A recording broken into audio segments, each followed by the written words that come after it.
राजयोग meditation की श्रृंखला में आज हम राजयोग में कैसे समत्व योग और हठ योग के आसन भी समाहित है। आप सोचेंगे कैसे?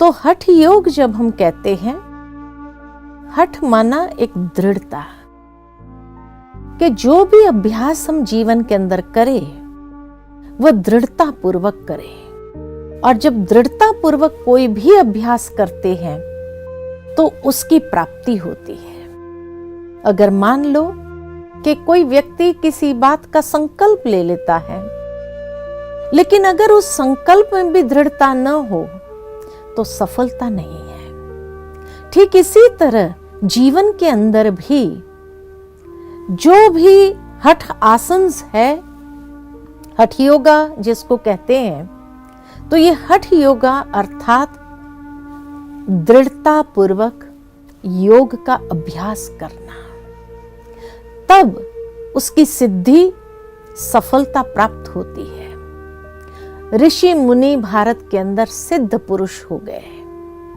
लेकिन वो सिद्धि तभी उन्होंने प्राप्त किया जब दृढ़ता पूर्वक उसका अभ्यास किया, उस योग का अभ्यास किया। हठ पूर्वक कोई व्यक्ति किसी भी चीज को हासिल नहीं कर सकता है। दृढ़ संकल्पधारी होना जरूरी है। तो राजयोग हमें दृढ़ संकल्पधारी होना सिखाता है, इसीलिए इसको हठ योग भी कहा जाता है। साथ ही साथ हठ योग में जो भी फिजिकल आसन्स बताए हैं, उसको राजयोग के अंदर एक मानसिक स्तर पर हम अभ्यास में ले आते हैं। अर्थात जैसे हठ योगा में सबसे पहले पद्मासन होता है। पद्मासन यानी पद्म जैसा आसन। अब पद्म जैसा आसन हर कोई तो नहीं कर सकता है, कोई कर सकता है, कोई नहीं भी कर सकता है। लेकिन राजयोग में पद्म जैसा जीवन, अर्थात कि जैसे पद्म कीचड़ में रहते हुए कीचड़ से न्यारा है, हमें भी इस संसार में रहना है, लेकिन संसार की बुराइयों से निर्लिप्त जीवन जरूर हो। तो योग एक जीवन शैली है। योग खाली आसन का नाम नहीं है। योग एक वास्तविक जीवन है और उस आधार पर एक जीवन शैली को हमें निर्मित करना है। साथ ही साथ अगर देखा जाए, कोई शीर्षासन कर लेता है, वो भी हर कोई नहीं कर सकता है। कोई कोई कर लेता है। सिर के ऊपर सारे शरीर का बैलेंस। राजयोग हमें कहता है सिर के अंदर जो मन है उसका संतुलन बहुत जरूरी है। इसीलिए इस योग को समत्व योग भी कहा गया है कि जिस योग के अंदर बैलेंस बहुत जरूरी है। कर्म और योग का बैलेंस, व्यवहार और परमार्थ का बैलेंस, है ना? तो ये बैलेंस लाना बहुत जरूरी है। प्रेम और नियम का बैलेंस, लव एंड लॉ का बैलेंस जिसको कहा जाए, भक्ति और योग का बैलेंस, अर्थात भावना भी हो लेकिन विवेक का भी बैलेंस हो। तो जहां भावना और विवेक का संतुलन हो जीवन के अंदर, अध्यात्म और भौतिकता का भी संतुलन हो। आज व्यक्ति का जीवन ही असंतुलित हो गया है और इसीलिए उसके जीवन में सफलता कोसों दूर चली गई है। तो जीवन में अगर सिद्धि को अनुभव करना है, सिद्धि यानी सफलता का अनुभव करना है, तो जीवन के अंदर यह संतुलन लाना बहुत जरूरी है। साथ ही साथ जैसे कई लोग शवासन कर लेते हैं। शवासन यानी कि व्यक्ति शव जैसा आसन, लेकिन राजयोग के अंदर शव जैसी मनः स्थिति जब योग करने बैठते हैं परमात्मा में अपने ध्यान को एकाग्र करना चाहते हैं और उस समय अगर मन देहधारियों में ही भटकता रहा तो ईश्वर की याद या ध्यान संभव नहीं है। तो जिस तरह एक व्यक्ति जब शरीर छोड़ देता है तभी तो शव कहा जाता है, तो शव का किसी के साथ कोई रिश्ता नहीं होता है। इसी तरह जीवन के अंदर भी जब योग अभ्यास करने बैठो तो उस समय मन को बाह्य दुनिया से डिटैच करना बहुत आवश्यक है। जब तक डिटैचमेंट नहीं है तब तक ईश्वर के साथ अटैचमेंट नहीं है। जितना डिटैचमेंट है उतना अटैचमेंट है। जितना बाह्य दुनिया और देहधारियों के साथ हमारी अटैचमेंट होगी तो ईश्वर के साथ डिटैचमेंट हो जाएगी, तब ध्यान नहीं लगता है। तो इसीलिए ध्यान अर्थात जीवन के अंदर जब व्यक्ति जो हठ आसन है उसको दृढ़ता पूर्वक हम प्रैक्टिस करते हैं, लाइफ के अंदर जीवन शैली के रूप में उसको अपना लेते हैं, तो उसको जीवन के अंदर हम महसूस कर सकते हैं कि किस तरह हमारी लाइफ में एक बैलेंस आने लगता है, संतुलन आने लगता है और उस संतुलन से मन मेंटली तो क्या स्पिरिचुअल उसकी इम्यूनिटी बढ़ती है। तभी कहा कि मनस्थिति का प्रभाव ही शरीर के ऊपर पड़ता है और शरीर का प्रभाव फिर मन के ऊपर भी पड़ता है। तो इसीलिए जब मन हमारा सशक्त होगा तो बॉडी हमारी हेल्दी होगी। मन अगर कमजोर होगा तो बॉडी भी कमजोर होने लगेगी। तो वर्तमान समय के अंदर जिस समय से हम गुजर रहे हैं, अनेक प्रकार की चुनौती हमारे सामने है।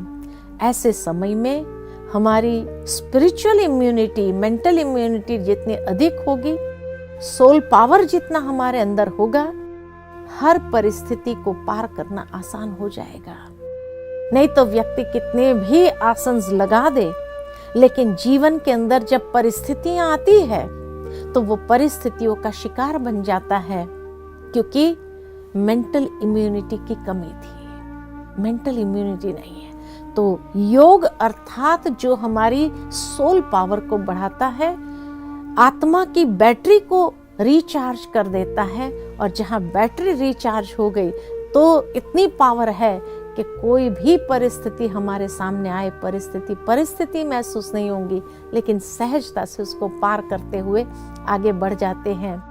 कोई भी चुनौती अगर आती है, आगे बढ़ाने के लिए आती है, कुछ न कुछ सिखाने के लिए आती है, कुछ न कुछ देने के लिए आती है, तो ये महसूस करता है कि हाँ, मैंने कुछ जीवन के अंदर अनमोल ऐसे लेसन सीखे हैं, अनेक ऐसी प्राप्तियां की है, और उसी के आधार पर हम जीवन के अंदर आगे बढ़ने का अनुभव करते हैं। इसीलिए कहा जाता है कि योग के द्वारा अनेक फायदे हैं जीवन के अंदर। कौन से फायदे हैं? तो योग के द्वारा हमारे मन का संतुलन जहां होता है, बुद्धि की स्थिरता आती है, भावनाओं का संतुलन होता है, भावनात्मक संतुलन हम अपना विकसित कर सकते हैं, वृत्ति हमारी सकारात्मक होने लगती है, व्यवहार कुशलता व्यक्ति के जीवन में आने लगती है, और उसी से कर्म हमारे श्रेष्ठ होने लगते हैं या यथार्थ कर्मयोगी जीवन बनने लगता है। साथ ही साथ मनुष्य का बाह्य व्यक्तित्व भी बहुत सुंदर और एक बैलेंस्ड लाइफ जिसको कहा जाए वो जीने लगता है। संबंधों में सुमधुरता उसकी आने लगती है। तो ऐसे अनेक फायदे योग के द्वारा हम अपने जीवन के अंदर प्रैक्टिकल अनुभव कर सकते हैं, और इस अनुभव के साथ आगे बढ़ना आसान हो जाता है। तो आज कौन व्यक्ति ये नहीं चाहेगा कि इतनी प्राप्ति उसके जीवन में न हो। तब कहा कि मानसिक एकाग्रता, बौद्धिक स्थिरता, वृत्ति सकारात्मक, भावनात्मक संतुलन, इसी के साथ साथ व्यवहार कुशलता, दृष्टि निर्मल, संबंधों में सुमधुरता और आत्मा की बैटरी कंप्लीटली रिचार्ज, सशक्त मनस्थिति और व्यक्तित्व बहुत सुंदर, स्वस्थ महसूस करता है। तो इसीलिए इतने फायदे के साथ इस योग का आप निरंतर अभ्यास करो, उसको अपने जीवन के अंदर शामिल करो, अपनी जीवन शैली इसके आधार पर बनाओ। यही हमारी शुभ भावना, शुभ कामना आप सबके प्रति है। ओम शांति। थोड़ी देर के लिए योग अभ्यास करते हैं।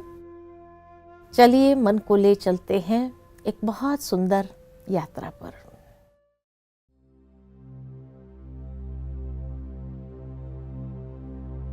मन शांत, बुद्धि की स्थिरता,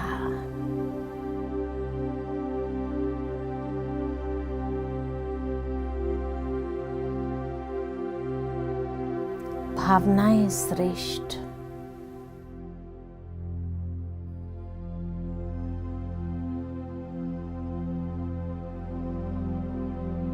विचारों में सकारात्मकता। मैं शुद्ध पवित्र आत्मा हूं। महसूस करें अपनी उस निर्मल स्थिति को।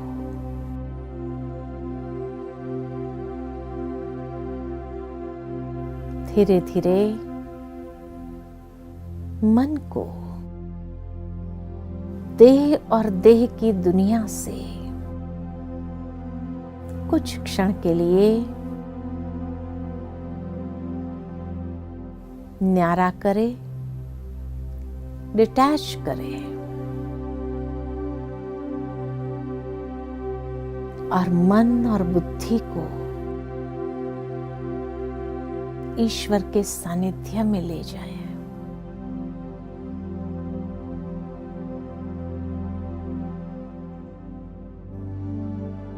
परमात्मा सर्व शक्तियों का स्रोत है। सर्वशक्तिमान परमात्मा से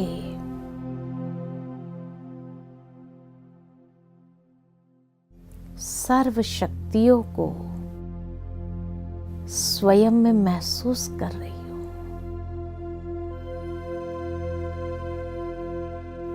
जैसे कि सर्वशक्तिमान परमात्मा के सर्व शक्तियों की छत्र छाया में स्वयं को अनुभव करती हूं और धीरे धीरे परमात्मा शक्ति की ऊर्जा से मैं आत्मा सशक्त होती जा रही हूं। मेरी बैटरी चार्ज होने लगी है। कितना सुंदर अनुभव है ये। ओम